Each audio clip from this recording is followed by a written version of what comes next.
Учурда жаштар ичимдик ичпей, тамеки тартпай, дин жаатында баратканы менен биздин дагы бир кемчилигибиз бул социалдык тармактарда үйдө болобу, жумушта болобу интернеттен башыбыз чыкпай калды. Дал ушул абалдан чыгарып кетүү үчүн бүгүнкү биздин каарманыбыз өзүнүн спорттогу тажрыйбасын жаштарга болобу деги эле бардык инсандарга жумшап спортко багыттап жаткан учуру.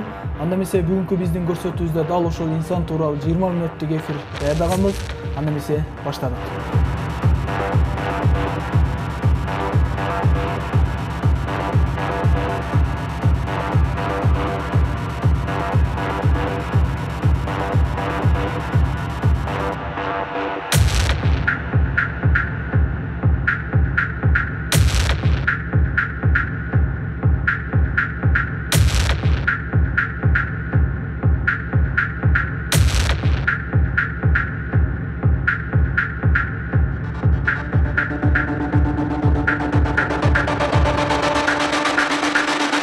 Урматтуу телегөрүүчүлөр, биз азыр ошол Руслан мырзанын кантип машыгат, машыгуу ыкмаларын кандай жол менен бирөөлөргө үйрөтөт, спортчуларга ошого сиздер менен биргеликте күбө болсок, андан соң маегибизди баштасак.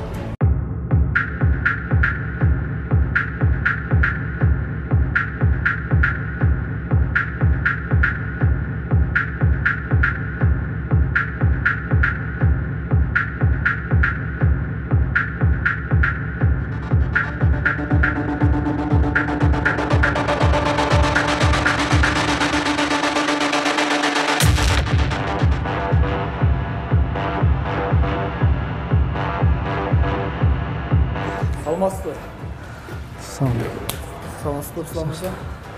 Биз бүгүнкү көрсөтүүбүзгө сиздин ушул спорт жаатындагы жашооңузду элге тартуулайлы деп чечтик. Алгачкы суроону бере берейин да. Алгач телегөрүүчүлөр менен саламдашып алсаңыз. Саламатсыздарбы, урматтуу телегөрүүчүлөр. Башкадан байлайм уже. Саламатсыздарбы телегөрүүчүлөр, мен Айкүл Манас спорт клубунун машыктыруучусу болуп эмгектенип. Руслан мырза, айтсаңыз, бул резинаны алгачкы сурамышым болсун, ушул резинаны кайсыл ыкмага пайдалуу, бул эмне себептен ушуну көбүнчө ушундай тартасыздар да? Мен бул резина чозмону ушул ыкмаларды жакшылап денени көндүрүү үчүн машыгуу жасайбыз. Ушул көнүгүүлөр, көп көнүгүүлөр бар. Буну жалгыз туруп алып, мына шерик жок маалында ушул резина менен ыкмаларды кайталаса жакшы болот. Кайталап көрсөм болобу? Кайталап көрүңүз.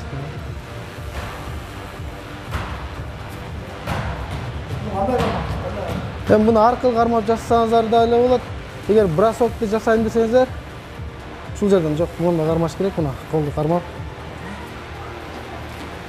тартып жасаса болот. Анан жөн эле туруп алып колдорду жасап көнүк. Буда резинада өтө көп көнүгүүлөр бар.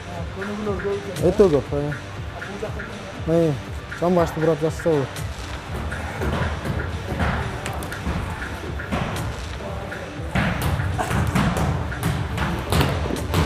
Чынында бул тартуу дагы оңой эмес экен. Bundan башка дагы кандай машыгууларды кыласыздар сиздер? Эми биз ошол шериктер менен ушул бросокторду отработка кылабыз. Стойкада бокс өнөрлөрүн үйрөнөбүз. Партерде ошол грэплинг, болевой көнүгүүлөрүн жасайбыз. Урматтуу телегөрүүчүлөр, азыр кеч киргенде бир чоң мындай 18 жаштан жогору балдар мына кечке маал ушул спорт залга кирет экен. Азыр ал жигиттердин жоктугуна байланыштуу мага ыкмаларды көргөзүп берсеңиз, мен сиз менен кандай дейсиз? Макул.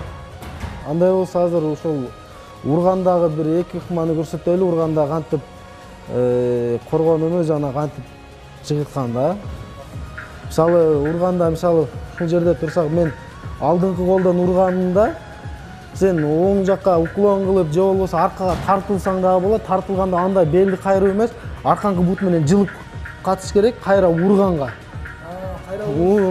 Кайра чабуул жасаганга урганда аркаңкы бут менен артка тартылып катыш керек. Мисалы анда кайра бел кайрылып бут калып калат да, мен бутка келип бутты кармап жыгытышым мүмкүн. Ошон үчүн качсак, качканда кайра ошол жерден оң колдо урсаң болот. Вот, ай. Качтык мына баштап. Вот, урду. Ошол жерден эле кайра мага чабуул жасап, бутка күрөшкөнгө кирип кетсем болот. Ай. Дагы кийинкиси? Кийинкиси мен өзүм уруп, жакын келгенде эки бутка кирип, көтөрүп жыгытсам болот. Анда мен кайталап көрөйүнчү. Алдыңкы кол менен уруп киребиз, алдыңкы кол менен, алдыңкы кол менен. Бул жак Уруп киргенде, бул жерден уже жакын келип калыш керек. Кайрадан мен көрсөтөм. Мына. Киргенде сөзсүз жакындап кириш керек. Вот ошол жерде кирип келиш керек. Эки бутка. буга карама-каршы кандай ысмалар бар мисалы? Эми урдум киргенде кол астында болуш керек, колду астынан кармаш керек. Өйдө кайра көтөрүп тургузганга.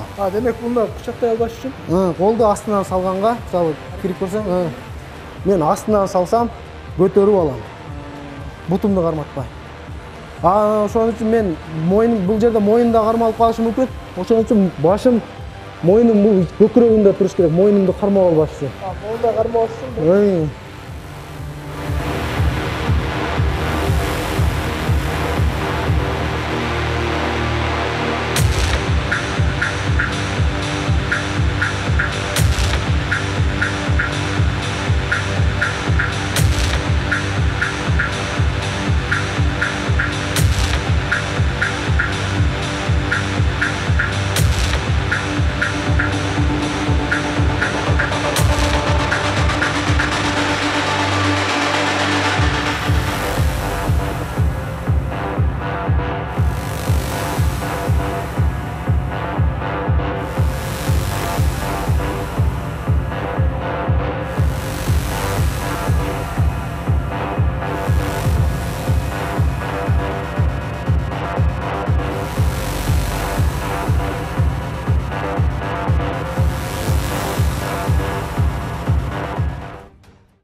Тренерің айтқанын қылып, жақсы атқарасың, алма?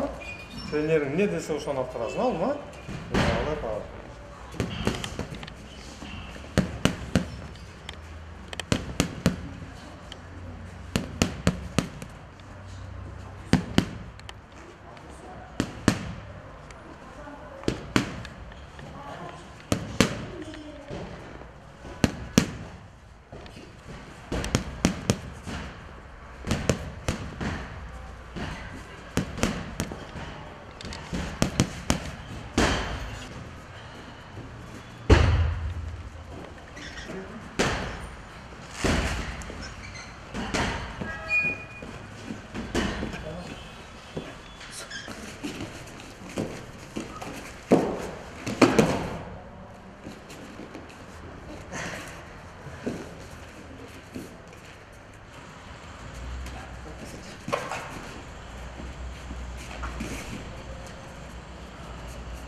Ағайым туралы айтсам, ағайым тәжірибалы, күшті машықтырушы, аябай жакшы машықтырушы. Балдарга аябай жакшы көңүл бөлөт. Күрөштөн, бокстон аябай жакшы үйрөтөт. Өзү кыргыз күрөшчү болгондуктан стойкадан күрөшкөндү аябай жакшы үйрөтөт. Өзү менен күрөшсөң вообще жыгылбайт. Ошо бросокторду жакшы үйрөтөт. Көп нерсени билет. Стойкадан билет, партерден билет. Ар бир бала мындай тренерлик жактан эмес, жашоодо ага катарда жардам берет, түшүнөт, көп мындай кырдааларда жардам берет, чыкканга, моралдык жактан, каражат жактан болсо да жардам берет. Колунан эмне жардам келсе жардамын аябайт. Сулам мырза, биз саламдашуубузду айтып өттүк. Сизди баягы балдарды терс көрүнүштөрдөн оң жакка багыттап, ушундай жакшы иштерди аткарып атат деп. Siz bu maksatınız kичинекей кезиңизден бери барбы? Эми биз кичинекей кезибизде максат кылчу эмес элек, ошо келип машыктыруучу болобуз деп, эми башыбызда эми өзү бала кезибизден эле спортду сүйүп, ушу спорттун аркасынан чоңоюп келатабыз. Ошо спорт менен эле чоңоюп келатабыз азыр. Сизде бир гана ушу эрежеси эр уруш эмес, кыргыз күрөшү, мисалы алыш күрөш тарабынан да көргөнбүз да баштачы. Кандай болду эми? Кайсыл спортту аркалап кетип атасыз? Ушу бир тармактуу же ошол бардык спорттор менен кетип атасызбы? Эми биз өзүбүз мындай айтып кетсек, алгач спорт чөйрөсүнө аралашканыбыз биринчи биз футболдон баштаганбыз. Ошол мектепте окуп жүрүп футбол ойнодук. Кийин ошо дос балдарыбыз менен ошо айылда классташ досторубуз күрөшкө ачылып, биздин агайыбыз айылда 94-95 жылдары кыргыз күрөшүнө кирип, кыргыз күрөштөн чоңойдук, бир канча ийгиликтерге жетиштик. Андан кийин Россияга бардык. Россияда күрөштүн жоктугунун себебинен ал жерде бокска өттүк, бокс үйрөндүк. Кийин ошо самбо, ушул эрежеси эр урушка ошентип акырындап аралаштык да. Ошончо спорттун ичинен кайсынысы сизге жакты? Эми өзү кандай чынында айтканда бул каныбызда бар болгон үчүн күрөш бизге баары жакыныраак да. Кыргыз күрөшү өзүбүзгө, кур күрөшү, алыш күрөшү өзүбүзгө жакыныраак. Эми азыр анча күрөшпөсөм деле, бирок негедир ошол нерсе каныбызда барбы жакын да бизге. Ошо тартып турат да. Тартып турат.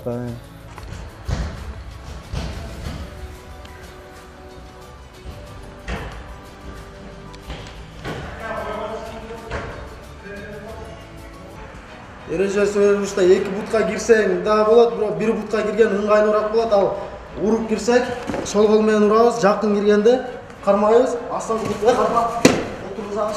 Бул жагын өтүп контрол кылабыз. Ушул дагы бир жолу кайталайбыз. Карайбыз. Русландын жөнүндө айтып кетсек, Руслан өзү залга эртең менен келет. Эртең менен 9-дан кечки саат 10-га чейин ушу залда болот, 9-га чейин. Мен көз карашымда өзгөчөлүгү бар деп ойлойм. Ошо ответственный, постоянно келет, эч калбайт, айткан маалда келет, өзү келет, эме балдарды убагында тарбиялап, машыктырып. Жакшы балдарды тарбиялап чыгарды, бир жогорку арена. Мына Кудай кааласа ушу азыр уже 3-4 баласы уже сентябрдан бери мем болуп атат. Нуржанов Рустам деген бала азыр мем болуп атат. Ошо дагы 2-3 балабыз бар, Кудай кааласа ошо көп балдар даярдап атат ошо зал ачылгандан бери. Сиз алгачкы жолу спортко кайсыл жерде аралашкансыз? Спортко мен өзүм ошол чоңойгон жерим ошол Мөнөк айылында алгач биринчи футбол ойногонмун. Ошол спортко кайсы жак болуп атышында? Илге баштагы 18 партия деп коет, азыр аэропорттун ылды Кара Суу районуна карайбыз. Ошол жакта мектепте жүрүп футбол ойногонмун. Кийин ошол жерде жана айткандай эле күрөшкө аралаштым. Күрөштө ошол 20 жашыма чейин эле күрөшкөнмүн да. Сиз ошо спортко ким тарабынан келип калдыңыз? Бир үйүңүздө спортчулар барбы, же бир физрук мектепте дене тарбиячы мугалимиңиз үндөгөнбү, же өзүңүздүн араңыздан кызыккансызбы? Эми спортко үй бүлөмдө ата-энем же тагажыбыктар эч жерде спортко аралашкан киши жок. Эми ошол кезде биринчи футбол ойноп, көчөдө эле, алда эле бир жерде ойногон жок, көчөдө эле дос балдар, тең курактуу балдар менен эле футбол ойноп жүрүп, ошодон аралашып спортко кирип кеткенбиз да. Өзүңүз ошодон кызыгып кетипсиз да? Ошодон кызыгып, кийин бир дос балам ошол күрөшкө тартып, экөөбүз күрөшүп, ошол менен анан күрөшкө толук кирип кеткенбиз да. Сиз ошо кыргыз спортчуларынан кимди баалайт элеңиз? Ушу эң бир мындай баалаган спортчуңуз ким? Эми азыркы кезде ушул жаңы Кыргызстандын дүйнө элине таратып аткан ошол грек-рим күрөшү боюнча кечээ Акжол Махмудовдор күрөшүп келди. Булар өтө эми азыркы жаңы чыгып келаткан биздин Кыргызстандын келечеги го деп ойлойм ушул балдарда. Мисалы баягы СССРдин чемпиондору айрымдар айтып калат да, азыр чемпион болуш оңой Кыргызстанда дейт. Биз илгери СССРдин убагында чемпион 15 республиканы жеңип, анан чемпион болчубуз дейт. Буга кандай карайсыз? Эми ар бир доордун өзүнүн кыйынчылыгы бар го деп ойлойм да. Ошол кездеги мүмкүн ошол маалда кыйын болгондур, бирок азыр деле Кыргызстанда өтө көп ар бир тармак, мисалы ошол күрөш чөйрөсүндө, мына ММА эрежеси эр уруш жөнүндө деле өтө көп мына мемелер көп да. Атааңдаштар көп. Ар бир доордун өзүнүн кыйынчылыгы бар го деп ойлойм. Шарт кандай шарт? Эми шарт, азыркы шарт бир аз алар ошол маалда караганда азыркы шарт бир аз жакшыраак го деп ойлойм. Эми мына окшогон залдар башта болгон эмес да. ушуга окшогон шарт болгон эмес го деп ойлойм. Сиздин деле кичинекейиңизде мындай зал болгон эмес да? Жок, биз ошол өзүбүздүн агайыбыздын үйүндө Кожобеков Бакыт деген агайыбыздын колунда машыгып кыргыз күрөшкө өткөнбүз. Ошол жерде бир комнатасында төшөктөр салып алып баштаганбыз биз күрөштү. Мактын ордуна жөнөкөй төшөк. Жөнөкөй эле төшөктүн үстүнө баштап. Айрымдары жөн эле чөптүн үстүнө мындай шалча салып алып башташкан да. Эми кээ бир жерде мүмкүн ошондой болгондор, эми биз өзүбүз ошол мемеде чоңоюп, кийин анан 2004-2005 жылдары мына ошол маттарды көргөнбүз, ага чейин көргөн эмеспиз. Демек кыскасы мындай адамдын өзүнүн кызыгуусунан бардык нерсе болот экен да. Сизге эми бул спорттон сырткары суроо, мисалы мына сиз ислам динине жакын окшойсуз, сакалыңыз бар экен.